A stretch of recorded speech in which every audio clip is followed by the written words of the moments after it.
Hai Narasi People! Itu yang nguap, ditutup dulu mulutnya. Biar kamu gak ngantuk, aku, Satyadi, akan bikin awal hari kamu semangat bersama Narasi Pagi.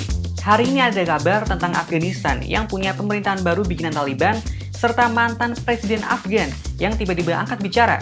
Juga nama-nama penunggang utang BLBI yang baru aja dirilis oleh pemerintah. Oh ya, tadi malam Mata Najwa bahas soal kekerasan seksual loh. Dan headline kita hari ini adalah update dari kebakaran di LP Tangerang. Gak pakai lama, langsung aja kita simak selengkapnya.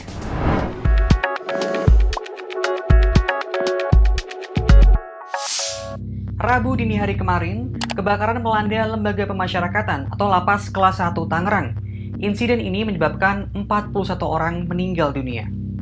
Gangguan instalasi listrik di Lapas Kelas 1 Tangerang patut diduga menjadi penyebab kebakaran. Karena ternyata belum pernah diperbaiki sejak 49 tahun lalu, waktu lapas ini berdiri di tahun 1972. Api diketahui muncul pada pukul 1.50 waktu Indonesia Barat dan menjalar cepat karena Ethernet terbuat dari triplek. 13 menit kemudian, 12 armada pemadam kebakaran tiba di lokasi. 2 jam kemudian, api dapat dipadamkan. Kebakaran terjadi di Blok C2, blok yang dihuni oleh 122 napi, kebanyakan dari kasus narkoba dan kriminal lainnya. Dalam kebakaran ini ada 41 korban tewas, 8 korban luka bakar, dan puluhan lainnya menderita luka ringan. 2 warga negara asing binaan asal Portugal dan Afrika Selatan pun ikut meninggal dunia. Menurut Kapolda Metro Jaya Irjen Fadil Imran, kebakaran sementara diduga terjadi akibat korsleting listrik. Ia juga menyampaikan kepolisian akan menyelidiki lebih lanjut. Selain bangunan dan instalasi listrik yang sudah tua, lapas ini juga sudah over okupansi. Meski cuma punya daya tampung 600 orang, lapas ini diisi dengan 2.072 narapidana. Atas kejadian ini, anggota Komisi 3 DPR, Syarifuddin Suding, minta Menteri Hukum dan HAM, Yasona Lawli, supaya bertanggung jawab penuh. Semoga kasus ini mendapat penanganan serius dan keluarga korban yang ditinggalkan segera mendapatkan hak-haknya. Wih, Taliban udah siap nih dengan pemerintahan sementaranya. Mereka katanya juga siap membangun dialog dengan semua negara, kecuali Israel. Kenapa ya? Setelah 3 pekan lalu menguasai sebagian besar wilayah Afghanistan, Taliban udah punya pemerintahan baru.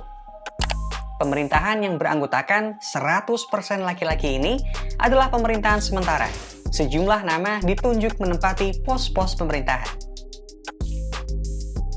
Struktur kabinetnya bakal dipimpin Muhammad Hassan Akhund yang akan mengemban tugas sebagai Perdana Menteri. Muhammad Hassan Akhund sendiri salah satu pendiri Taliban yang masuk dalam daftar hitam PBB. Sementara wakil PM-nya adalah Abdul Ghani Baradar. Ia sempat jadi orang yang paling dicari Amerika Serikat dan dipenjara selama 8 tahun. Baradar kemudian dibebaskan pada 2018 berkat permintaan khusus dari Donald Trump. Selain itu, Sirajuddin Haqqani telah terpilih buat menduduki kursi Menteri Dalam Negeri. Ia adalah pemimpin kelompok militan Haqqani yang ada dalam daftar terorisme Amerika Serikat. Membentuk pemerintahan udah. Sekarang saatnya Taliban membangun relasi dengan negara-negara di dunia. Dilansir Sputnik News, Taliban ingin bekerja sama dengan negara-negara lain di dunia, kecuali Israel. Kalau menurut analis isu Timur Tengah, Seth J. Fransman sih, anti-Zionis adalah alasan Taliban menolak hubungan dengan Israel secara langsung. Tak cuma Taliban, negara soyibnya seperti Qatar dan Pakistan juga punya prinsip yang sama. Uniknya, Taliban juga mau menjalin hubungan babak baru dengan Amerika Serikat dan siap menyambut kemungkinan keterlibatan Amerika Serikat dalam pembangunan kembali Afghanistan. Kita tunggu aja ya kelanjutannya kayak gimana. Yang harus kita kawal adalah janji-janji Taliban untuk memimpin dengan damai. Ya nggak? Sehari setelah Taliban mengumumkan pemerintahan sementara, mantan Presiden Afghanistan Ashraf Ghani muncul dan buka suara nih. Ghani mau ngasih tahu kalau alasannya kabur kemarin adalah untuk menghindari perang sipil seperti di era 90-an.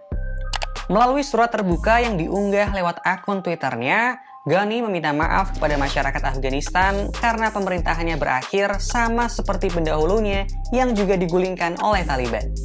Ia turut membantah tudingan bahwa ia kabur dengan membawa uang negara. Hingga saat ini, Ghani masih berada di Uni Emirat Arab. Tindakan Ghani ini menuai kecaman warga Afghanistan. Ia disebut pengecut karena lari saat negaranya sedang berada dalam kekacauan. Setelah bilang maaf sedemikian rupa, kira-kira Ghani bakal dimaafin nggak ya? Hei yang ngutang, lunasin dulu, apalagi yang ngutang triliunan rupiah ke BLBI.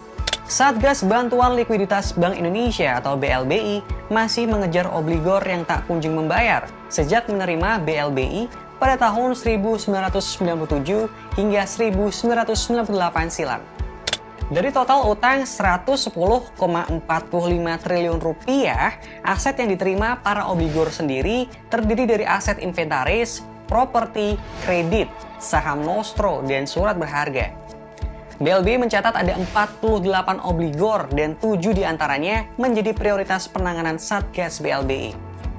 Belum lama ini, Satgas BLBI memanggil sejumlah nama konglomerat, termasuk Kaharudin Ongko, mantan komisaris PT Bank Umum Nasional. Untuk kedua kalinya, ia mangkir dari panggilan Satgas BLBI.